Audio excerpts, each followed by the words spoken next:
हरे कृष्ण राधे राधे। हेर्नुहोस् त यो के हो तपाईँलाई थाहा छ? यो अम्बकको मुन्टा। यो चाहिँ मैले पखालेर धोएर ल्याएको। यो चाहिँ किन ल्याएको भनेदेखि नि, यो चाहिँ के को दबाई भनेदेखि चाहिँ मेरो बिहान यस्तो ग्यास्ट्रिकले ग्यासले गर्दा यति साह्रो डरलाग्दो भुँडी दुख्यो हो।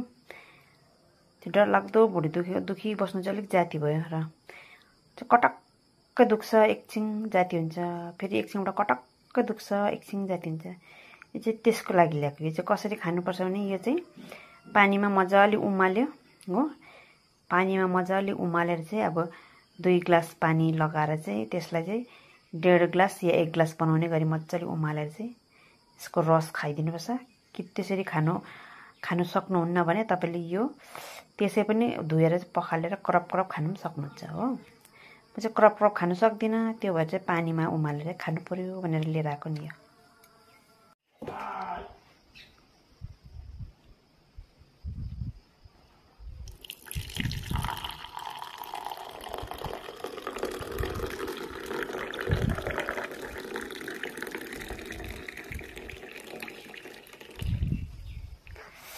मेरो दबाई रेडी भयो।